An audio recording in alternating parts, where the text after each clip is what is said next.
Three men and a multiverse of sci-fi's finest spacecraft. But which ones can claim to be the greatest ships ever?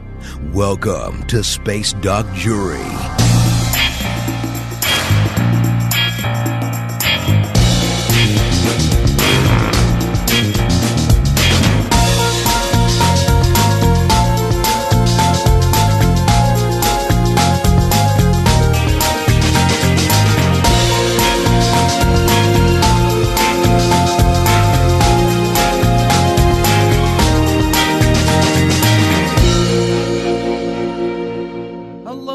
Welcome to Space Doc Jury, full episode number 20. Dun dun dun. Oh, we're into the twos.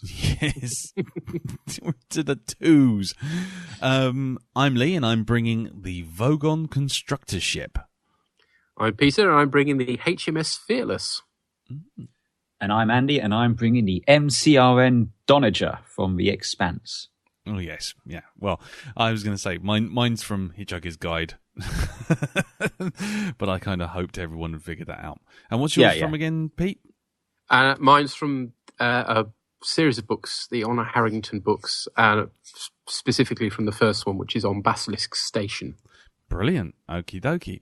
Right, but before we get on to that, let's go. We had a bit of a shake-up in the old top 10 last time.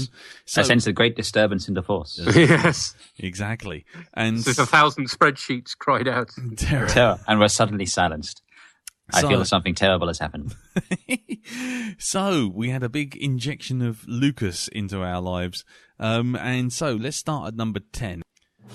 At number 10, we have the USG Ishimura, a spaceship of frightening power. At number 9, with 60 points, we have a rather disappointing Hoover craft, which is Ben. The USS Defiant. The Defiant? I've not heard that name in a long time. It's because you're a senile twonk. At number 8, we have the SSD Executor, run by one of the little people of mine, one of those people I was training. It was a pupil of mine until he turned to evil. Well, I don't like to talk about it. Yes, when I saw your father last, he gave me your lightsaber. He wasn't burning in a volcano. No, and he also wanted me to pass on his shoes after I lopped his legs off. That was at 62 points. At number 7, we have some droids in a Dalek mothership. That's funny, I don't recall ever owning some Daleks. Yes. 63 points. At number 6, we have the Battlestar Pegasus with 64 points. Don't know anything about a Pegasus. I'm in a completely wrong galaxy before they even made up those words. At number 5, we have the Imperial Star Destroyer. You can't outrun them.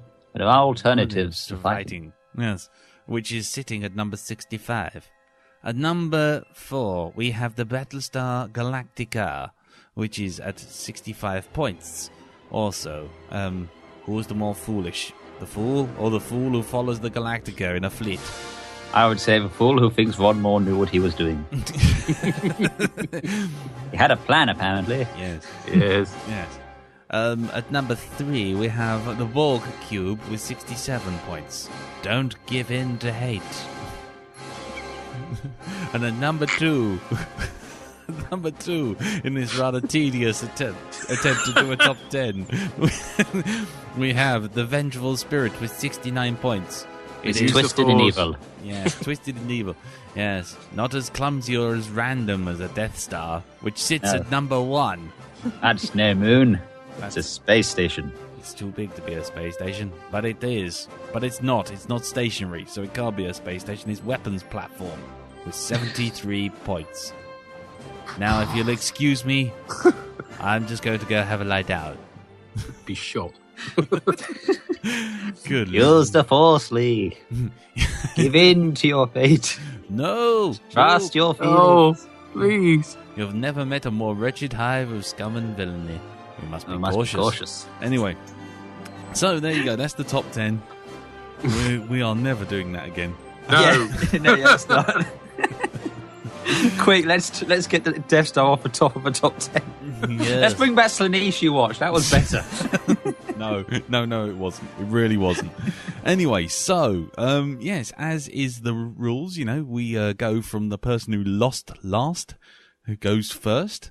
And so, we start off this week with you, Pete, and your ship. And what are you bringing again? It's the HMS Fearless, which is a courageous class ship. Mm-hmm. Thanks to the tip-off by Mr. Andy, I spent some of my summer holiday reading on Basilisk Station by David Webber, which is the first of the Honour Harrington series of books. It's a lot of H's.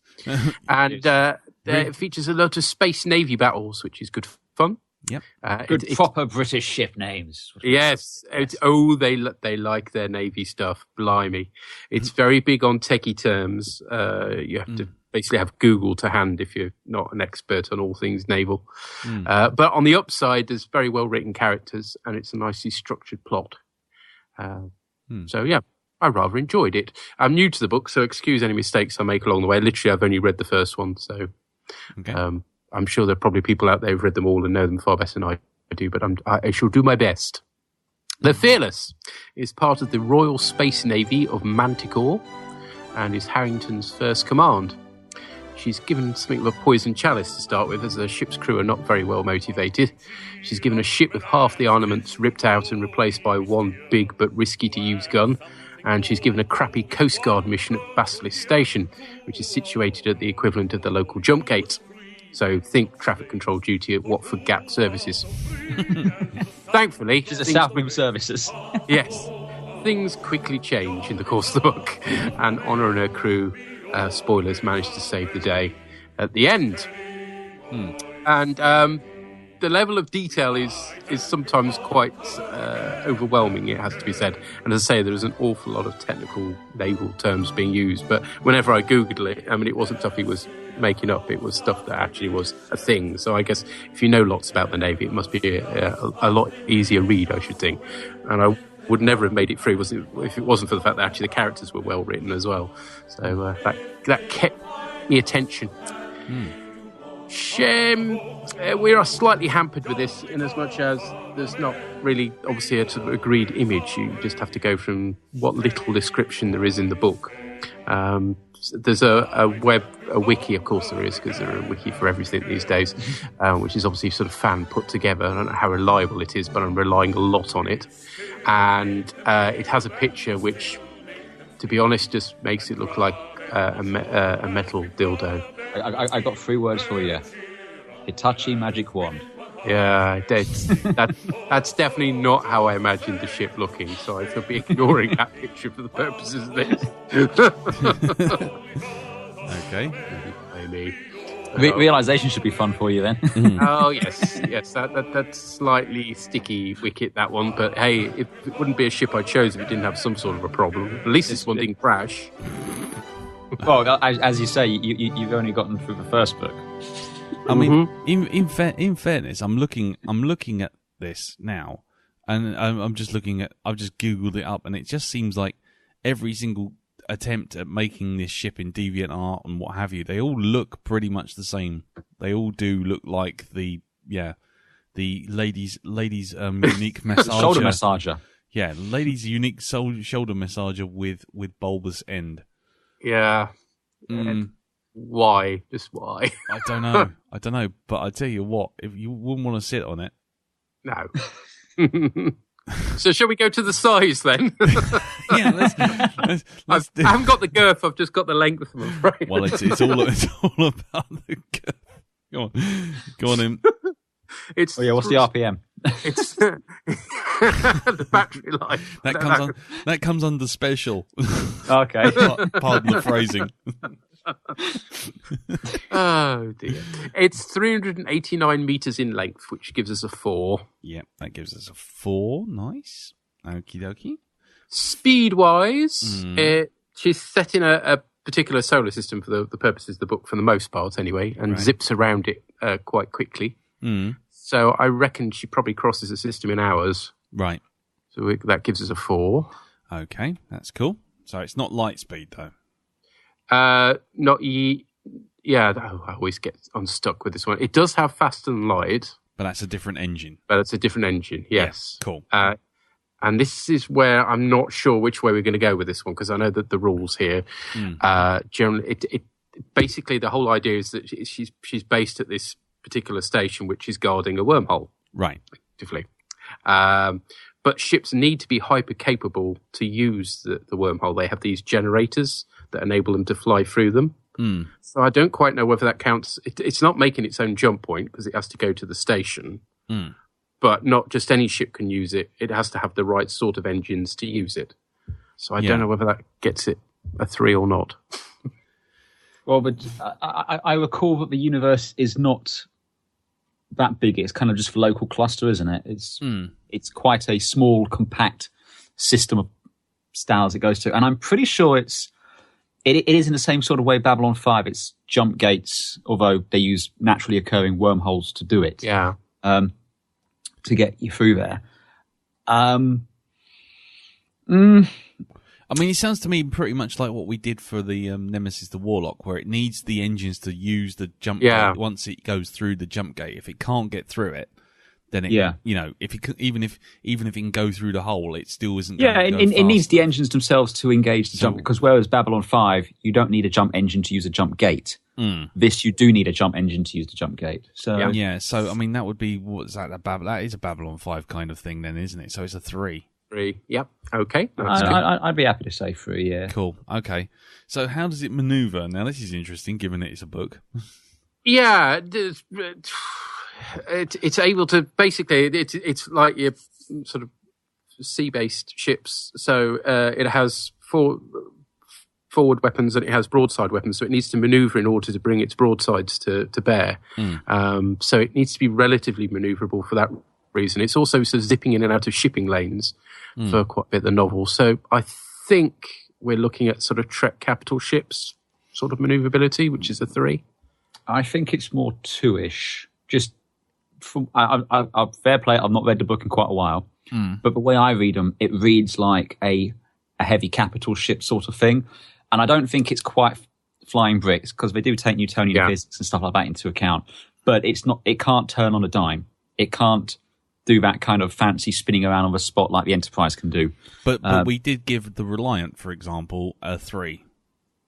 Yeah, but the Reliant is quite manoeuvrable, comparatively. Yeah, but in terms of what we see, I'm just saying that just because I'm just trying. I have no frame of reference, so I've got no. This episode truly could be called "You Have No Frame of Reference." Don. Yeah, exactly. I suspect it could be. Yeah. But all I'm saying is, when you see the Reliant flying about and trundling about, it is kind of trundling. It is manoeuvrable in terms of Trek ships. That's not true. But we did score Reliant and Excelsior on what we know Trek ships can do, not what those specific ships demonstrated. Okay. Because we pulled a lot of stuff from Sacrifice of Angels, where we see those same ships classes. Now interesting. I've just looked at what else we've given a 2 for, and just recently the Blockade Runner, and I was kind of imagining it being very similar to the Blockade Runner. So I think two's. Right. I see it as a 2. I don't think this is a lumbering battle star. No, this isn't. It's you turn the wheel and like half an hour later you start turning. But equally so, I don't think Trek ships are on a large, very manoeuvrable for their size. So I think 2 is where you'd be pegging. Okay. Right. I don't like it when we all. Yep. I get nervous. Nice. Yeah.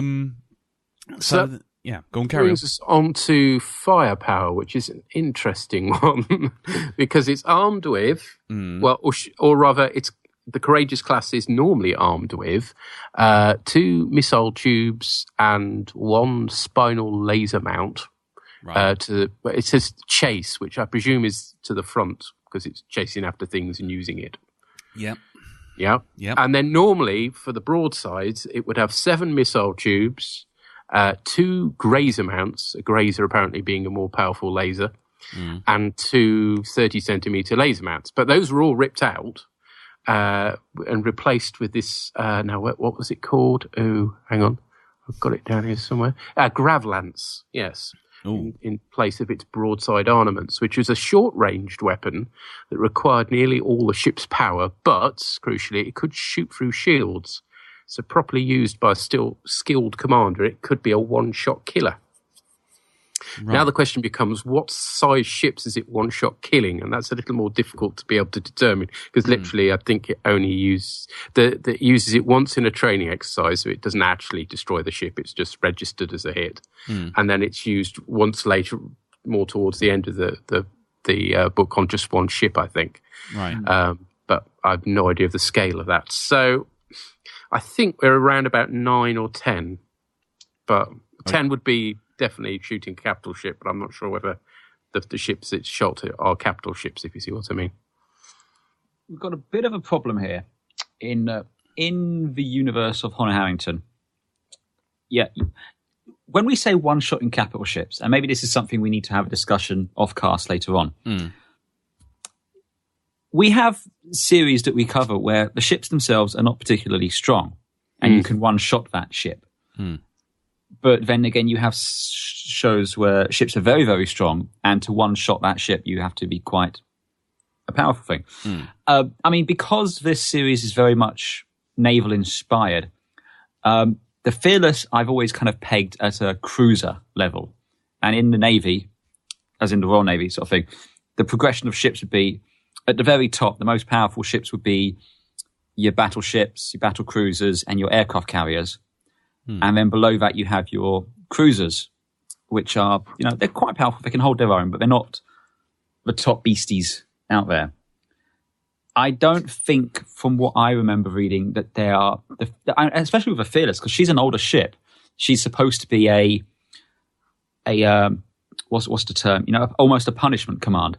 It's, we have to give you a command, so have this shitty one. Yeah.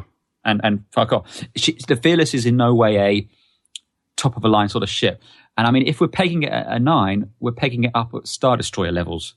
That's and I do reasonable. not think it's that sort of level. And I think just with the world of the Honour Harrington, the way their power levels are a lot lower down in that sort of scale. So I would have, what did we give the, I would have personally pegged it at 5s or 6. I mean, taking away what else we've given 5s or 6 for it, but it's that sort of level of firepower is kind of what I picture. I don't think it could lay waste to an entire city or something like that, short of having a specific nuclear weapon on board. It's more like it'll pull up alongside another ship and pound away until the shields go down, except it has that one special magic weapon, which, as you said, A, is experimental, and B, only is used twice, and C, only because it's skilled. I mean, Honour Harrington is pretty much a fucking Mary Sue. She is she is Nelson. She's a female Nelson in space. Well, I mean, I've got, again, I reiterate my lack of any knowledge in this thing at all. So I'm just going purely by the Honorverse fandom wiki, and the Gravlance appears to be, from what I'm looking at here, and I won't go through the whole thing because it goes on for a bit. It's not the most powerful weapon. The most powerful weapon being something called the Crippler. But basically, the Gravlance, from what I can tell, basically will cripple a ship. It won't destroy it outright, but it will basically take out something called an impeller wedge, which basically that's their version of shields. Yeah, and essentially it will just essentially, it sounds a bit like one of the like the ion cannon from Empire Strikes Back on the ground. Yeah. As soon as it hits the Star Destroyer is just like pretty much out for the count. If it carries on fighting, it's dead. Yeah. So to me, that sounds like a sort of 6 or a 7. Because it's not gonna destroy a capital ship, but it's certainly gonna disable it. I personally think 6 is where I would peg the Fearless at. And again, it's just because there are other ships in this universe which are more powerful, but even at their most powerful, we're not talking Star Destroyer levels, we're not even talking Battlestar levels. It's just the technology level that this universe is presented at. Yeah. Okay. I mean, I'm trying to get some idea of what the missiles are capable of as well, and it doesn't really say a hell of a lot. No. It just says that they're missiles, and they are tipped with various heads, including contact fusion warheads, bomb-pumped laser warheads, sidewall penetrators, all of which sounds like some kind of additional add-on to the ladies' pleasurable device. And then and also missiles that carry ECMs, which is interesting. So a missile that actually carries a countermeasure to a countermeasure, which is interesting. That's quite an interesting thing. Some smaller missiles are purely kinetic, just causing physical damage, right? As in just smashing a hole through something rather than actually exploding. So, and energy torpedoes. Wow, blimey. Okay, I've opened up a Pandora's box of stuff that I don't understand. Yeah, pull out, damn it. Okay, I mean, looking at what I'm looking at, I like I say, I'm not going to cast judgment here, but I think a 7. But if you want to say 6, I'm not going to argue it because I haven't read any of this stuff. But what were you actually going to go for, Pete? You were saying a 9. Yeah, initially, but you're right. Whilst it takes out a ship, it doesn't completely destroy it. So, yeah, I'm happy with a 6 or a 7. I would say, and again, the reason I say 6 is just because the Fearless itself is supposed to be a bit of a bucket. It's supposed to be it's in no way the best thing they have in that universe. It's no way the shining capital ship. It's, again, not massive spoilers and all this, but they commission another Fearless in later books, which is a much more powerful vessel. But even so, at a much more powerful level, that Fearless, I'd be saying 7, maybe pushing an 8. But this one, I think, is more a 6-ish sort of region. Cool. Okay. We'll go with 6. Okay, 6 is fine. Okay, so again, looking at this list, I think you're going to be all right for Oh yeah, for defence, you're pretty much home free here, mate. Because we've got, in terms of active, they've got point defences, and they've got electronic countermeasures as well. So that's 2. But also you've got passive. You've got your impeller wedge, which is a shield. Well, you've got electronic warfares for your active. Yeah, I said electronic countermeasures. Is that not the same thing? Oh, yeah, yes. Fine, yes. Same thing. What about reconnaissance drones with ECM emitters? Apparently you have those as well. I'm looking at all of these things. You got keyholes. But are they stuff that's on the Fearless, or are they just because there's like a list of all the weapons in the universe? Yeah, it's not all of them on. Not all. I can't remember those being mentioned in the book. Yeah. Okay. No, that's fine. That's fine. I think 2 for active is probably as much as we can give her. Okay, cool. Passive, we've got the impeller wedges, which is the shield wall. Yep. Which are only capable, apparently, of deflecting low-level lasers. So I suspect that's free for shit shields, isn't it, really? Yeah. Yeah, that sounds about right. And special, she does have my favourite armed support craft. Oh, yeah? 3 of them. Right, okay, so that's 1. Yeah. That's all I could come up with, though. The nanotechnology for the ship's hull, they can repair themselves. Ah, Ooh, that's true. I haven't picked up on that. Excellent. Okay, that's another one. Oh, that's pretty good. Okay. Right, so moving on to crew size. Slightly better facts here, at least from the website. We have a crew of 200, which gives us 4. 4. And in terms of skill, generally the crew aren't great to start with, but Honour soon gets them kicked into shape. She effectively kicks off the worst defender, who's the ship's doctor, which is quite amusing. Right, okay. And manages to hone them into such an excellent fighting force that this, admittedly not top of the line ship, manages to overcome overwhelming odds and single-handedly prevent an invasion. So I'm going for 5. Nice. And as Andy pointed out, she is pretty much a Mary Sue. So I was going to say, I can't argue that because she is literally Nelson in space. Oh dear. Okay, fine. Space Jesus, right? Yeah, basically, yeah.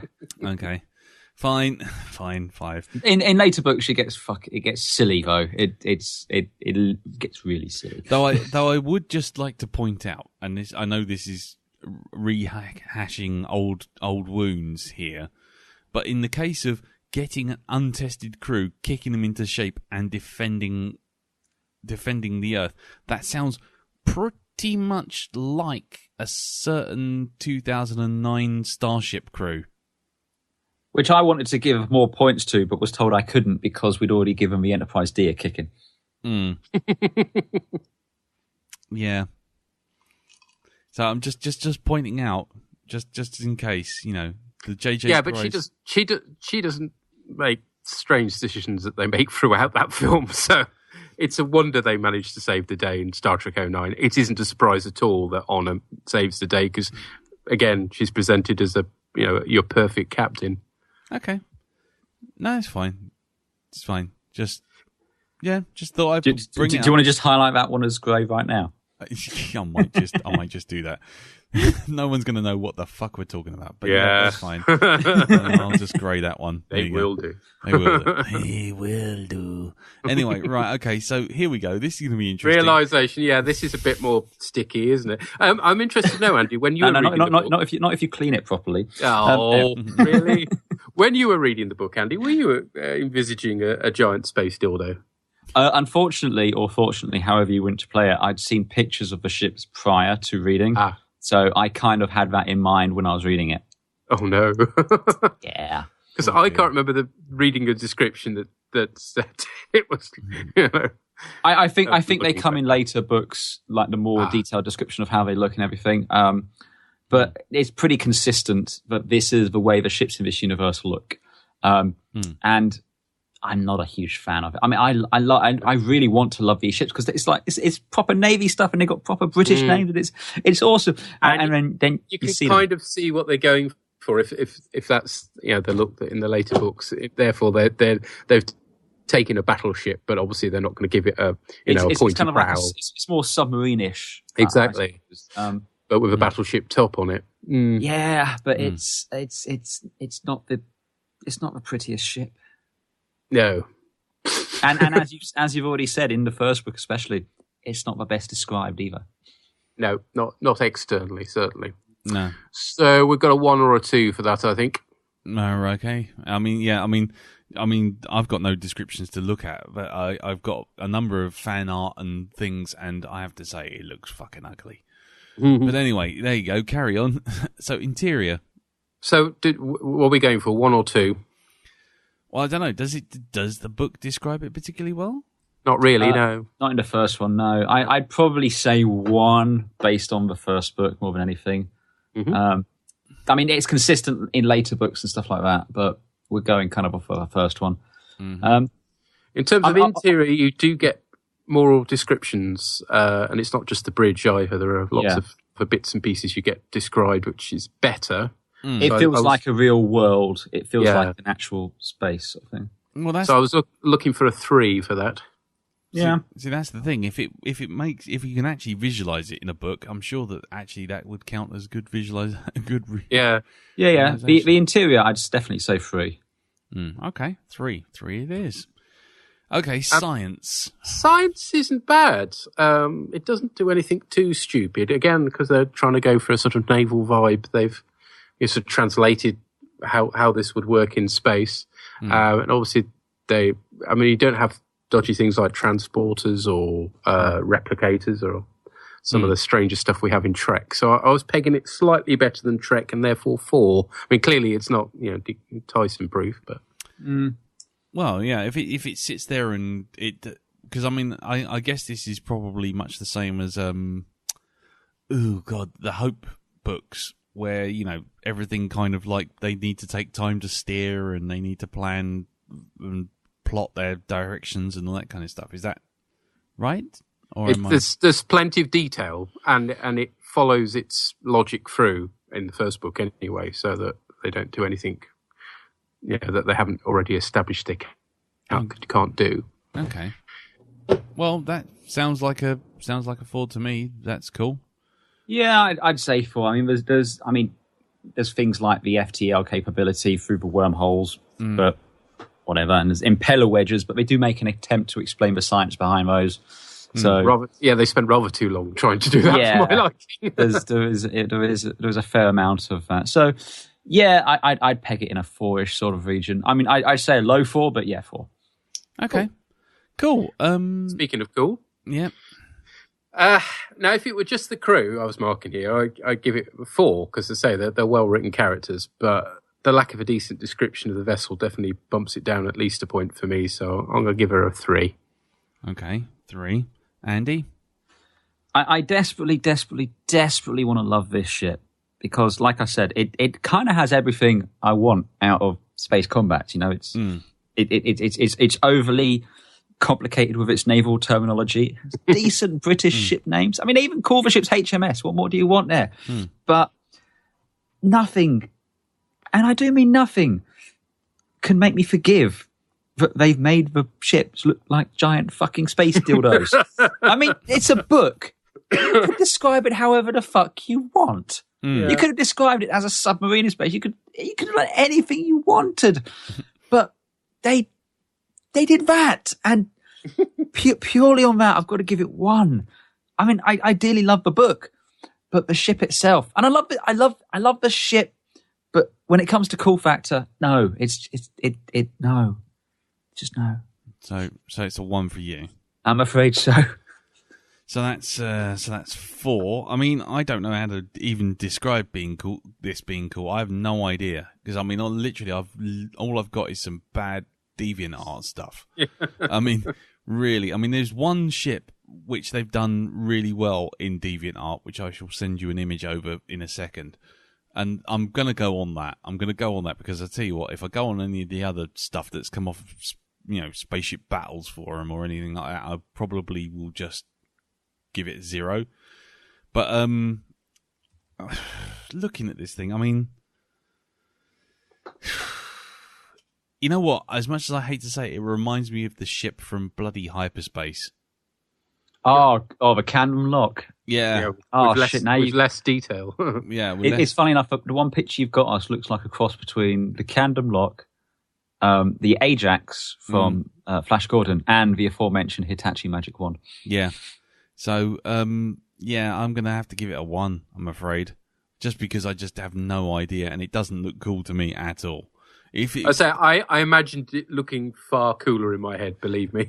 I mean, to me, if that was something being fired out of a ship, I'd go, that's a cool missile. But if it's actually the ship, it's like, no, thanks. Cheers. But anyway, so there you go. So that's a cool score of 5. Which is interesting because that gives us 48 points. Well played, sir. Yeah, not bad for one of my efforts. Yeah, I was going to say that's not bad for the Fearless. I mean, again, like I said, she's.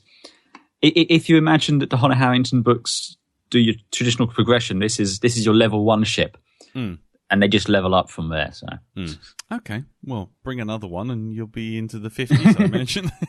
Yeah. Cool. Well, there you go. So that's the first of our ships out the way. And interestingly, one of our first literary books. Second, is it? The Vengeful Spirit. Oh, I guess, yeah. And I guess you could argue the Heart of Gold as well. It's true, yes. Oh, God. Right.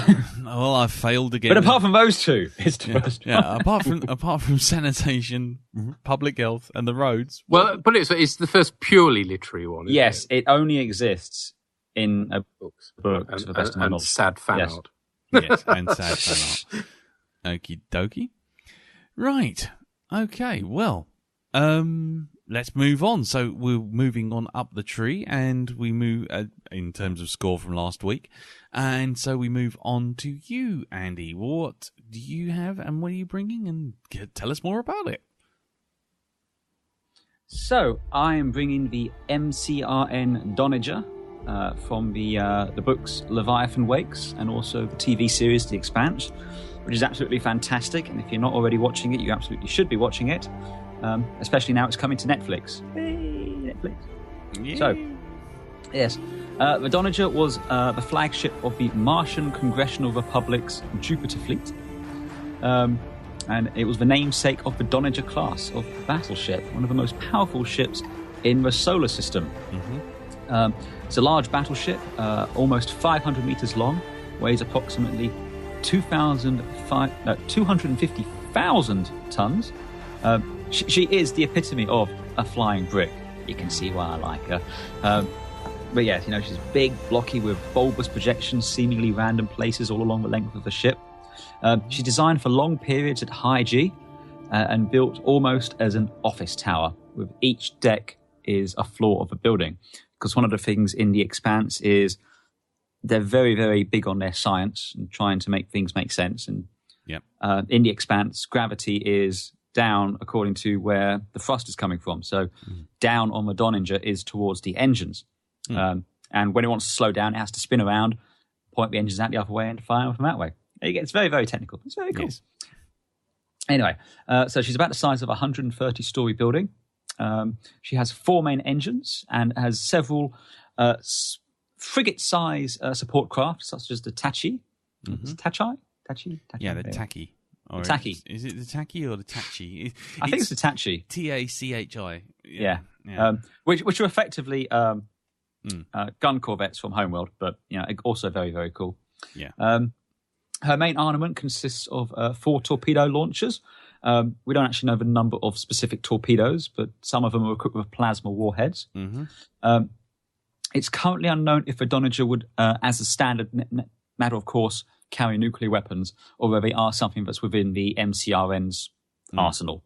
So I would assume that she is able to fire them, but whether or not she's equipped with them is open to discussion.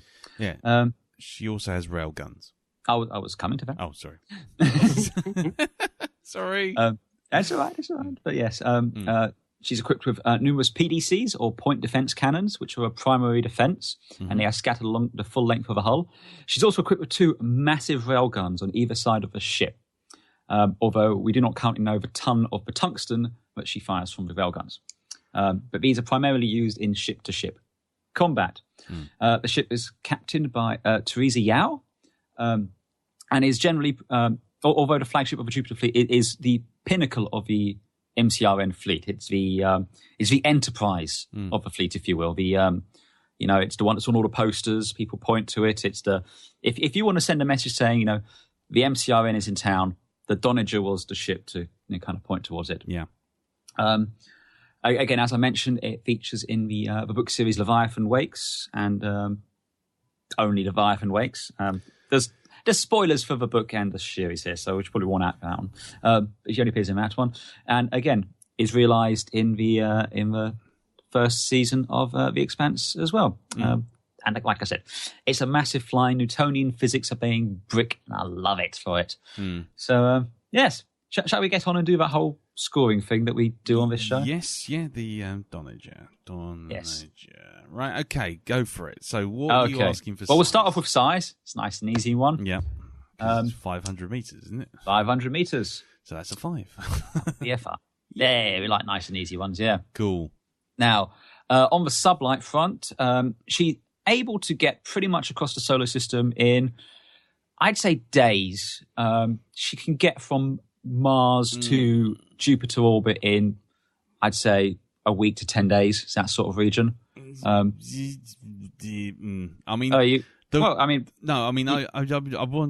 want to be a bit of a picky one here, because I was going to ask, what one are you really referencing here? I'm really referencing the show one, right? Because okay, that's what I know more so than any other.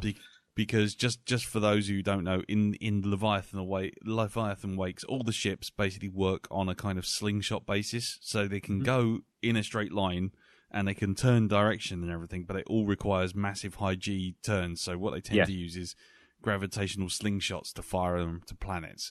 So any of that, they use something called the Epstein drive with which to do that. Yeah, spin up. But the just so all I was going to say was just that whole sort of crossing, between 2 planets in a matter of days is kind of at full burn, which tends to knock people out, most of its crew. So normally... it's true, but it's our rules are what it can do, not what it should do. Okay, I was going to say, because normally operational speed, it usually would take a couple of weeks. Yes, operational speed, and for safety's sakes and crew comfort, you're probably talking a couple of weeks, maybe a month. But if it really had to get somewhere, almost in the same way we see the smaller frigates, you can get somewhere a lot quicker if things like crew safety and reactor containment don't really care. So yeah, that is true. Right. So yeah. So FTL, there is no FTL in the Expanse. So what we giving it for the sublight? 3. Okay, cool. 3. Yeah. Yes. FTL, there is none. It gets nothing. Gets a big fat 0. Yes, because FTL is a concept which is not available under Newtonian and Einstein physics, so it doesn't count. Nope. So none of that. Maneuverability, she is unquestionably the brickiest brick that ever bricked a brick. Yeah, definitely. And the fact that you have to literally do Newtonian physics to basically even change direction, requiring months, days, or weeks, and firing engines in different directions. It's like, I ain't even arguing that. It's a brick. It's the brickiest brick that ever bricked a brick. It flies through space just like a brick should. Yeah, exactly. It's a one if that. Yes. Well, it's still better than the Death Star, but yeah. Yeah, exactly. It would still fly around the Death Star, but it would probably, barely turn as fast as the Death Star. Yes, very, very barely. So, yes, firepower then, isn't it? Yes, it's firepower next up. Right, now this is one of, if not the most powerful single warship, pretty much in the solar system. But as we just mentioned with the Fearless, the tech level of the Expanse universe is not up there with something like Star Trek. No. Because it has to obey these pesky things like physics laws. I mean, we see those railguns are able to punch through a capital ship quite happily, but there's no shields or anything like that. There's not even really armor. To an extent, but not in the same way you'd have something like in Battlestar, where you could take a nuclear warhead and just sneeze it off. So, with that in mind, I'm pegging it probably around. I'd probably say a 7 for this, because in the Expanse universe, this is the top dog. This is but the problem is, in the case of those railguns, is they're really close quarter combat weapons, and all the torpedoes are all. They're as you said before, they're not really nukes. They're not really nukes. But again, at no point has range come into our firepower equations. No. That's fine. I was just pointing out because I was suddenly thinking, could you bomb bomb a city from it? And it's like, I don't think you could, and that's again why I'm not presenting that as an argument or anything like that. I mean, I think if she's equipped with nukes, there's an argument to be made there. But I get the impression from the series. These are space superiority ships, and then they send in ground troops to do the mucky work. Yeah, I mean, the only thing I'd say right now is just basically, given what we've given 7 in the past, including which is literally the Enterprise. We've already established that's being fixed. And the Executor, which we've established, isn't. Yeah, it's being changed as well. I mean, I don't know. I think. I mean, the Enterprise refit got a 5, and the JJ Prize got a 5. I mean, I would be 6 because I think railguns, in terms of Newtonian weaponry. What did we give the Normandy? The Normandy got, the Normandy's up for a discussion as well, because that's got an 8. Which, well, then, that's definitely up for a discussion. Which is definitely up for a discussion as well. But I would peg the Donnager probably at around Mass Effect levels of firepower and stuff like that, with things like railguns and bits and pieces there. But you're right. If we gave the Normandy an 8, that's a grey mark. That's a grey mark right there. Right. I mean, to be quite honest, I honestly think because I know railguns, especially when you look at things like Babylon 5, where they tried to do railguns and calling them mass drivers. I mean, the idea of a railgun, is physically possible, and they are really powerful, but what they aren't is explosive. They're literally just things that punch holes in things. Yeah, but that's kind of what makes them fucking terrifying. Yeah, no, I'll get that. But what I'm trying to say is, if you look at something like, for example, the Galactica, or I'm trying to think of something where basically when the weapon hits you, not only does it hit you, but it explodes. Yeah, I mean, or to be fair, the guns on Galactica are supposedly railguns. Yeah. The ones on the top there. I mean, that just depends on what you're shooting out of a railgun. Yeah, I'm going to say, you can fire trash out of a railgun as well. Well, I'd put it this way, and the Donnager I would peg as a substantially more powerful ship, really, than the Fearless. Okay, so then we are looking at a 7. But I'm happy to take a 6, but we'd potentially be. I mean, we're probably not going to come back to the Honour Harrington ships, at least for a long time, until Pete gets around to reading more of them. Yeah, we're looking at another 12 months. Yeah, I mean, if and I'm not saying this to screw him over because I wouldn't do that. If the Fearless got a 5, I'd happily take a 6 without question. I see. But I see what because you're we gave from. a Fearless a 6, I think it would be a 7.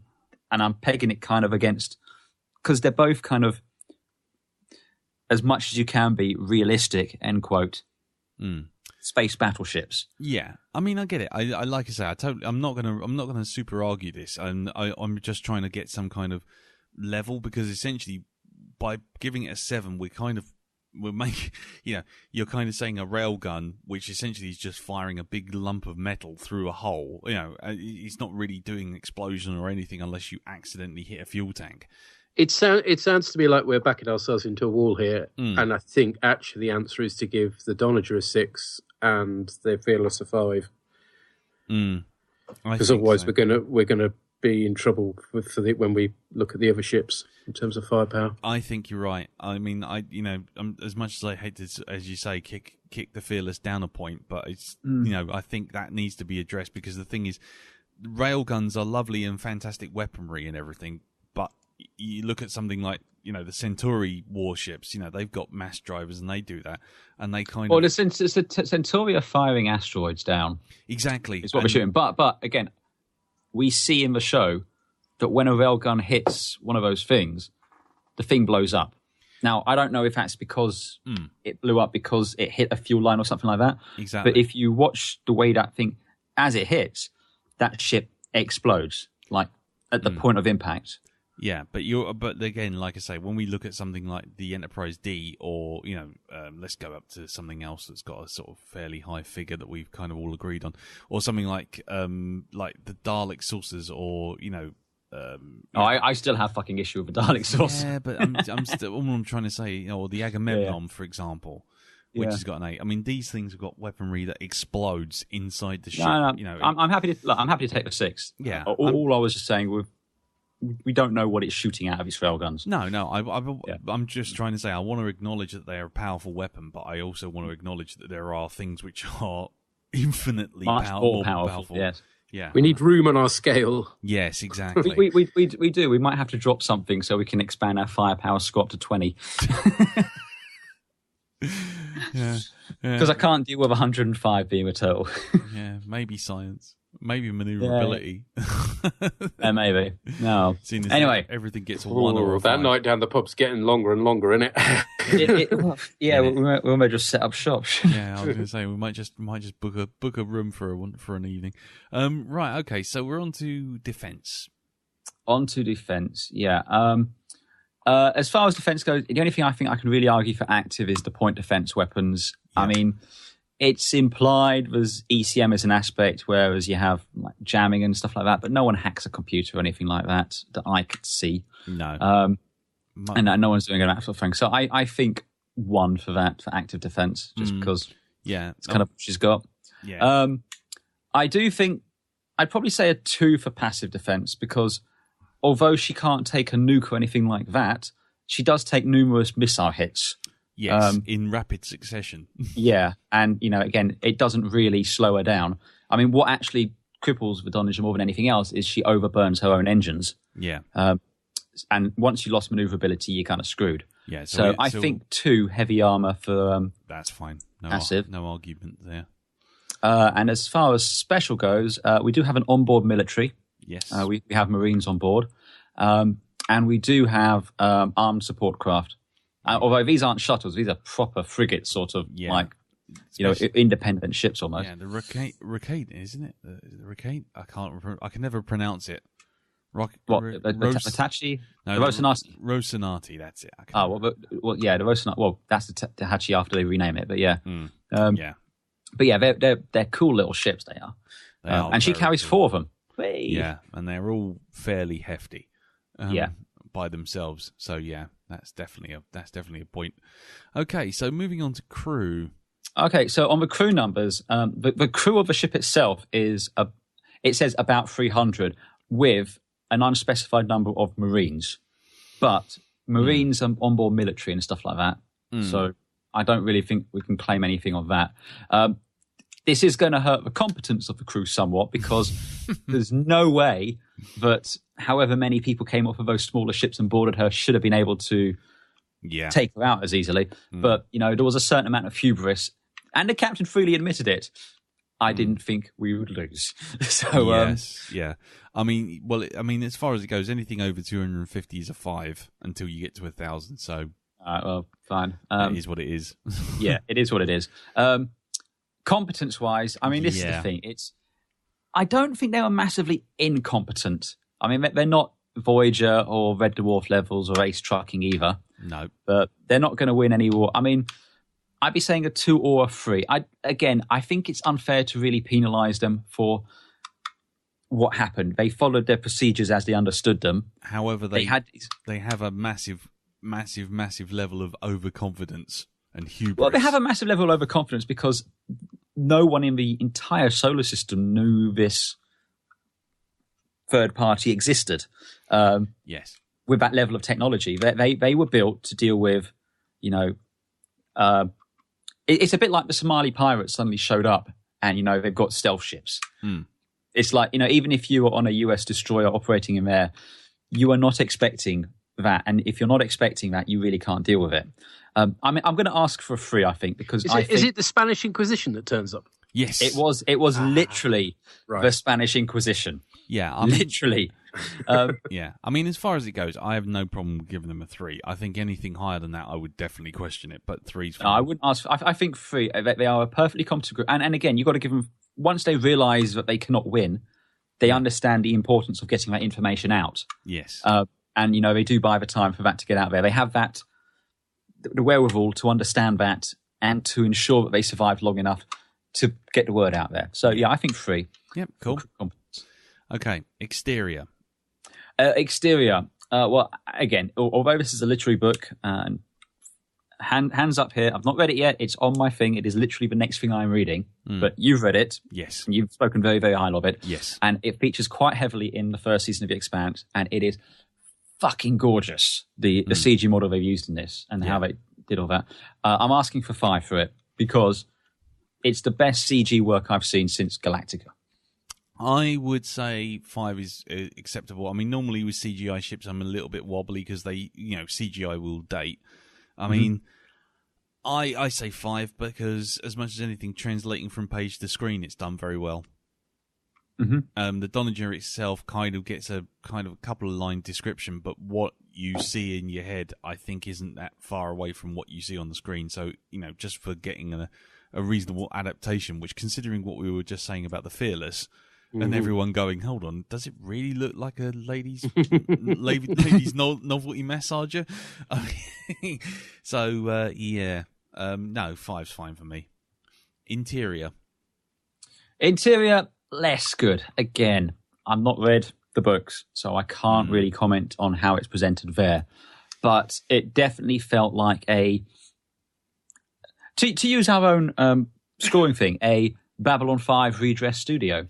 Funny enough, it's like that in the book.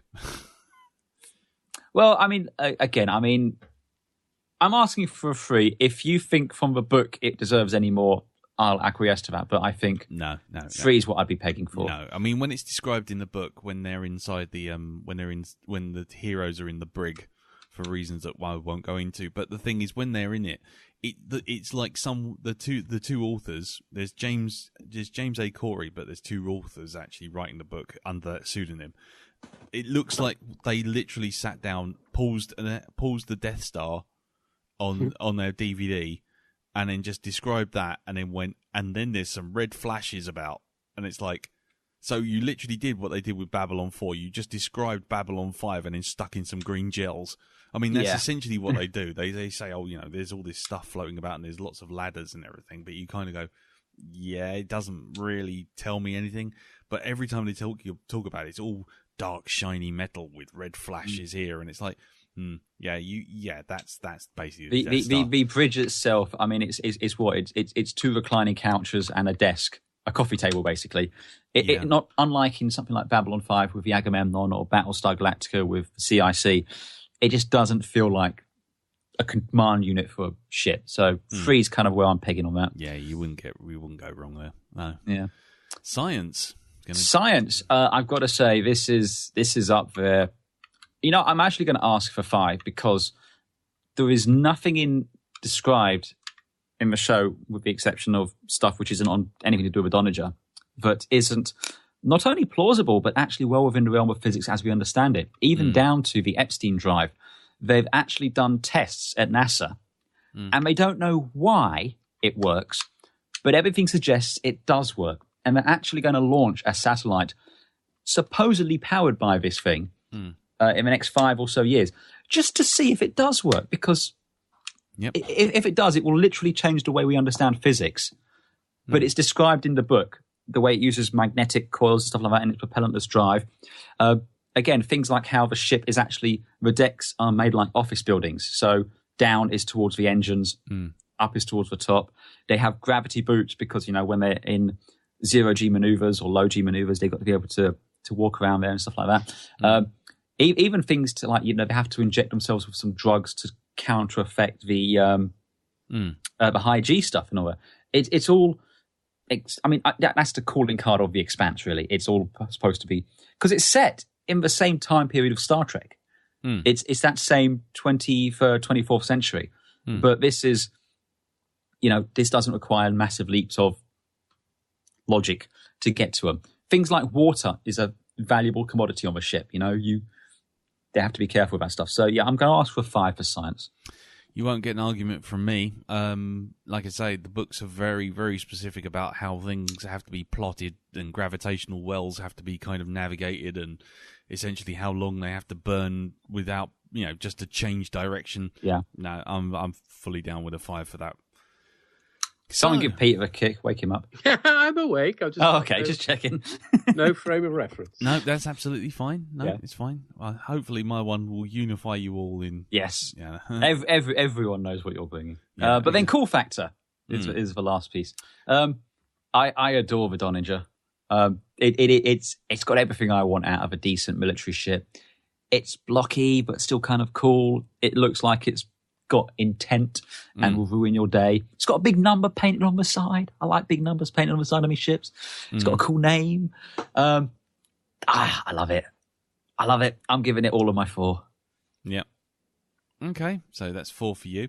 So, Pete. Well, I've now watched the clip you sent through, Andy. I like the look of it in a still picture. My only problem with the YouTube clip is that they do that thing, and it's not a fault with the ship, but the camera just goes bloody everywhere. It's just hold the camera still so I can look at this. You git. Oh, it's the you said the Battlestar Galactica cameramen were out of work, so they had to find something somewhere, and then they hype them up with a bunch of sugar by the looks of it as well. It's a little bit, yeah. Even compared with Galactica, this is just mental. So I was struggling to get a sort of sense of the look of the ship, and I really only got it from the still picture. It looks interesting. It's definitely perked my interest. I couldn't give it more than a 2 at the moment, just simply because I've not seen much of it. So I think 2 is the fair. Okay, that's fair enough. So that's 6 so far. I'm going to give it 3 because in the books it's basically the King Daddy of that particular universe. And the fact that you get I can never pronounce the bloody name, Rocinante. Rocinante. I've read it for so many years, and I just know it's Rico. Ah, never mind. Yeah. Rico. Anyway, I think it's a really cool design. I think it's really well realized. I think the fight that it's in is really interesting. The camera work, as Pete says, goes a little bananas. It does literally stick a camera on a bungee rope and sling it around the ship.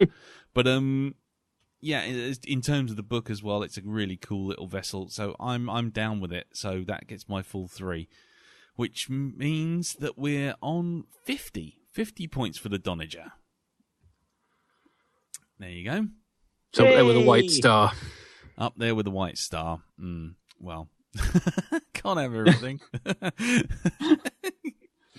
So there you go. Well, that's an interesting one. So two more ships on the list.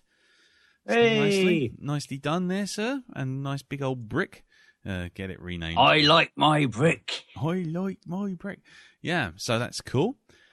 So I guess it's down to me now to bring the Vogons, the Vogon constructor fleet.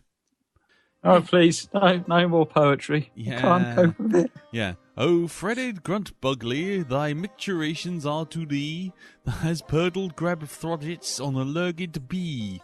Group, I implore thee, my fronting turgle dromes, and hoop to list thee, dangle me with crinkled birdled wordles. Or I will rend thee... It's 0 across the board. It's all 0. So, yeah, Vogons. Vogons are a fictional race from the planet Vogosphere in the Hitchhiker's Guide to the Galaxy, which, if you don't know, then you should stop listening to us and rectify that right fucking now. Hand in your geek card now. Yeah. It was created by Douglas Adams, and the Vogons were responsible for the destruction of the Earth in the ships that we are about to describe. The Vogons themselves and the ships basically describe essentially what they're like. It's their attitude. They're not really evil, but just bad-tempered, bureaucratic, officious, and callous, and was described as having as much sex appeal as a road accident. And they are basically the galactic government's bureaucrats. The constructors' ships themselves were described in multiple ways. Unfortunately, they're all over the place, so we're going to have to kind of work to the ones that give us the none of them agree with each other, do they? No. Essentially, in the book, they are described as impossibly huge yellow somethings, which was a colour that was parallel to bulldozers that were demolishing Arthur's house at the beginning of the book. And were also described in the book as having looked like they'd been more congealed than constructed, and having hung in the air in much the same way that bricks don't. They are utterly undetectable to radar and capable of travelling through hyperspace. Though they are not exclusively crewed by Vogons, they also have a sub-crew of Dentrassi who are responsible for onboard catering. In the television version of the story, the spacecraft are shaped like battleships, albeit with flat bottoms from which the demolition beams are fired. In the film and in the books, they're kind of more of a grey cubic shape, and with a continuation of emphasis of bureaucracy by basically concepting the whole thing as basically humongous great big bricks that look like massive concrete blocks with hardly any windows and a few doors around the base. For the reasons of scoring, the only thing we've got any details from is from the TV series, so I shall be taking the figures from that, although I feel that will be underplaying the size of the ones that are in the book and the film, because those ones are literally so huge that they stick out of the earth like pieces of I don't know, like little sticks sticking out of an apple. I mean, they're huge. Absolutely gargantuan. So there's not a lot else I can say. But if you took the film ones, you'd have to put with the rest of the film stuff, and you don't want to do that. Well, exactly. So and I still prefer the design from the TV series anyway. So well, exactly. Yeah. So the ships themselves, according to the TV show, the TV show, yeah, the snoo, basically are 420,000 meters across. Along the length from bow to stern, and they are 4,204 meters tall. So, what does that put us on the scoring? I mean, that's 420,000 meters. So 420. So that's 4 kilometers. 420 kilometers. Yeah, that's going to give you 11, isn't it? That's an 11. 420 kilometers. Is that right? Really? No, that's not right. No, that's 4 kilometers. Yeah, that's just slightly different. No, your 420 kilometers is silly on the scale. 15. Yes, it's a 15. So that's our first thing. So that's 15 for scoring. So that's the Vogons. It starts off well, obviously with a 15. But it all kind of goes a bit wonky after that. Sublight, we absolutely have zero idea. You have no frame of reference, Danny. Other than the fact that they don't move very fast on screen. No, exactly. Although the information on the Hitchhiker's Guide graphic in the TV show does actually say that they have an unlimited light loop, which means you can get to the speed of light times infinity, which means nothing. But and Hitchhikers was not known for its accuracy. No, exactly. It's not going to score well on the science. But basically, as far as sublight's concerned, we don't know. We know it moves through space, so that's a 1. FTL, it's hyperspace. Again, we have no idea apart from the fact it has this thing called an infinite light loop, which means it's a 1 again, nothing. isn't it? It's a 1. Yeah. Maneuverability, absolutely a 1. So there you go. Yeah, in some incantations, it actually is a brick. In fact, it hangs in space just like a brick doesn't. Exactly. So then we move on to firepower. Now, this is a tricky one because in theory, it's multiple ships blowing up the Earth. However, the way that the book refers to the ships and the way that it's referred to in the films, it's all commanded by one crew. So it's like the ships are just like multiple parts or multiple, essentially extensions of one ship. A bit like Independence Day. You know, you got the mothership, but then you got these things that break off. So is it one ship that's blowing up the Earth, or is it a million ships all independently? I think it's one control ship, but the rest are like drones, like remotely operated. But that's in the film. In the TV show, you just see one ship fire a beam. Yeah, because that's all they could afford to do. Which is all they can afford. So it's a planet killer, basically. Which puts that up around about the Death Star, isn't it? So that's 14.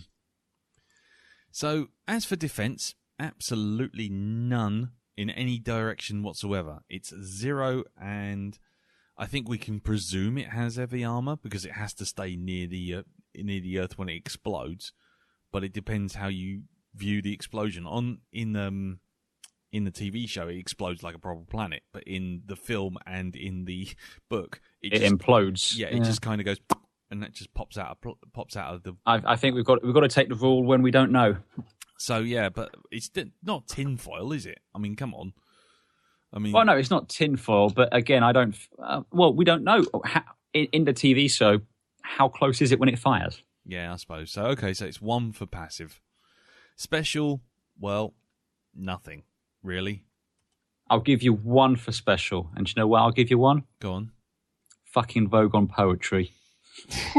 I'll take that. Okay. Right. Okay. Let's go back to the stats again. Oh no, actually, hold on. The main hull is high impact alloy with a double shell. I've just seen that on the actual graphic. There you go. They're words. They're all English, but they don't mean a huge amount, mate. No, that's fine. And actually, also defense. It does say it has a high density Omega shield, so it does actually have a shield. There you go. I'm just looking back on the graphic. So 1's across the board for defense, then. Yeah. Okay. Fine. Crew size, we simply do not know. We see at least 2 Vogons, but and 1 Dentrassi. Resistance is useless. Yes, exactly. So I don't know. We've got to give it a 1 again. Mm-hmm. Yeah, we don't know. Competence. Now they are bureaucrats. They are extremely competent. They do exactly what they mean to do. They turn up. They deliver the bad news. They fly away. Ignore the people shouting. Blow up the planet. Leave. I think you can't argue it. Yeah, I was going to say, he's kind of got us there in a fucking logic loop. Yeah, it's a 5. Absolutely 100% as competent can be. You cannot argue with unless you count the competency of the poetry. Is that necessary for flying the ship?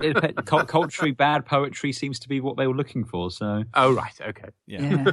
So, I don't know. 5. Exterior. Okay. Well. 1. Yeah. I mean, yeah, it's a terrible model. It's a terrible model. It's terrible. I don't like it. Yeah.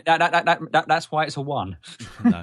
I mean, the only other thing I was going to say is, again, if you look, we're basically taking a TV show, aren't we? Because otherwise, if we take the exterior from 1 and, it's picking and choosing from different ships, effectively. Well, the thing is, whereas with the Donnager, where it's been realised in both the book and the series, but it's consistent across both of them. Well, in the film and the film and the book and the radio play, they are all looking exactly the same. Whereas it's just the they're TV not looking show. like anything in the radio play, mate. Well, exactly. No, they're just bricks. They're just bricks. But that's the thing. The line is they hang in space just like bricks don't. Huge yellow somethings. Yeah, but it's you don't. They don't really describe them outside of that to you. Yeah, while you can look, while in your mind you might know what a big yellow something that hangs in space like a brick should look like. Yeah, that's a personal thing, if you know. Yeah. Okay. Yeah, it's a 1. Interior is the finest cheapy sets that the BBC can provide. I was going to say it was used a week later in Doctor Who, wasn't it? Yeah, I think it was. Well, part of their problem is they spent all their money on Zaphod's second head. That's and right. Didn't have much left to spend on anything else. And it also doubled as the interior of the restaurant at the end of the universe as well. So it wasn't exactly what I'd call a particularly extensive set. It was basically a black room with a chair in it and a couple of things with people strapped to it. I think I'll be very generous and give it a 2, but I'm willing to be knocked down. Especially for the TV show, I think you'd be at 1-ish. It's BBC set land. Yeah. I mean, it's if it was the film, you might have a leg to stand on. But as we've already established, with a film, you have to take the fact it's the film version. Yeah. And we don't want to do that. No, not really. Okay, so we're on to science. I mean... Oh, you're serious? Let me laugh again. Yeah. I mean, but it's not crazy science. It's not Lex. It's not... Planet destroying. Yeah, well, yeah, that's true. Hangs in space like a brick shouldn't. Yeah. Oh, one other thing. I want to go back for one other thing for special on defense. It was, and you're going to love this because I've used this before. It doesn't appear on radar. It's completely invisible. Fair enough. So just thought I'd ask that. Yeah. The Thunderbird 2 defense.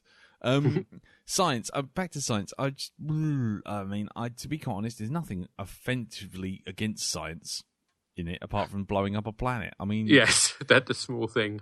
And the hanging in space like a brick shouldn't. Yeah. And infinite light loop, was it you said? Yeah, well, it goes up to, essentially it goes to the speed of light. I mean, that's not... It's not, but this is Hitchhikers. They make a point of... Science is not a thing which exists in the Hitchhikers universe. I'll take the raises, one. Yes, it raises a finger at science, let's face it. It does, yes. Yeah. Okay, so what about cool factor? I mean, for me, it's not the coolest ship by any measure. I mean, out of my 4, I'm going to give it a 2. What about you, Andy? Oh, it's going to get 1. Okay. I love Hitchhikers, absolutely, but the Vogons are... I like the Vogons as a concept. Yep. But their ships, especially the TV show, are wank. And okay. They're literally off a set of Doctor Who. Next week they were on there. So yeah, exactly. And Pete, I quite like it, as I say, so I'm going to give it 2. 2. Okay, so it ends up with a cool score of 5. So there you go, which gives us a grand total of 49. I've got 50. You got 50. Why have you got 50? Why have you got 50? Here we go. There will now be a brief intermission. Yeah.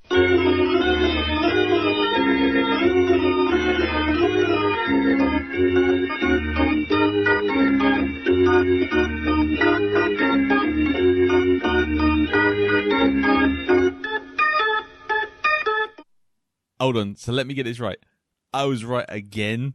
Yeah, twice in one lifetime. Hooah! That's it. Cats and dogs living together. Mass hysteria. So there you go. So yes, to reiterate, the Vogon constructor ship has 49 points. Narrowly beating the HMS Fearless, which I can't help but feel quite sad about. But there you go. Right, so at the end of this round, we have the HMS Fearless with 47 points, the Vogon constructor ships 49, and the MCRV Donnager with 50. All fairly close. Yeah, it's a fairly close run thing. Yeah, it's not bad going all told. No. I mean, none of them are even remotely threatening the top 10. But No, let's be honest. Let's have a look at the top 10, and nothing's changed. Right, okay, fine. So, now it's just for us. No Alec Guinness impressions next time, thankfully. Yes. Yes. No more Alec Guinness. No. Yes. Not He was a at all. pupil of mine until he turned to evil. Now he's just ruthless and evil. Or machine man. Anyway, so let's tell everyone what we're doing next week. Pete, what are you bringing? I'm bringing the NSCA Protector. Oh, never give up, never surrender. Okay. Never give up. Never surrender. You have defeated him. Anyway, Andy, what are you We will do the entire cast in that style. Yeah. Right, okay, go on in, Andy. What are you bringing? Something tells me I should probably hear what you're doing first. No, I think you should go first. Okay, I'm currently planning on bringing the UNSC Pillar of Autumn. Pillar of Autumn from Halo, righty-ho. Yes. And I'm going to be bringing the Resurgent class Star Destroyer of the First Order, a.k.a. the Finalizer, Kylo Ren's humongous fuck-off Star Destroyer thingy from Force Awakens. That's fine. I don't care about that. That's fine. Just, well, I mean, it's another flying. I'm just saying, for someone who keeps insisting that all Trek ships, are boring and the same, there is now 3 giant flying wedges to be on our. That's scoreboard. fine. That's fine. And we've also got two humongous bricks with pods on the side, and we've also got a number of ships all with saucers, necks, and nacelles. So it's 6 of one, half a dozen of the other. So there you go. So that's it. So next time, join us for a big triangle, a circle, and another big brick.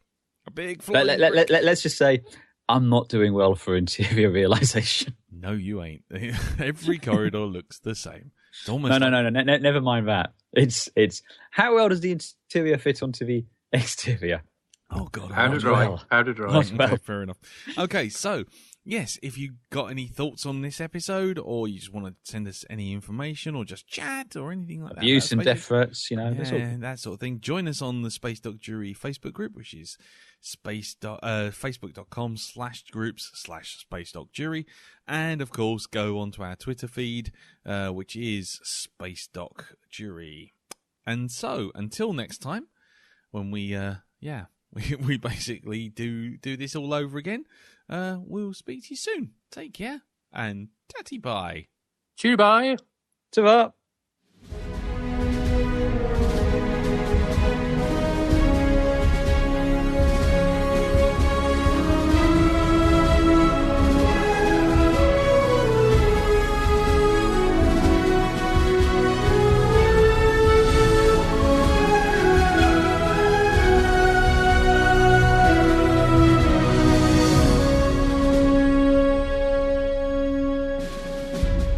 Space Dock Jury is a production by 3 Angry Beards for GeekPlanetOnline.com.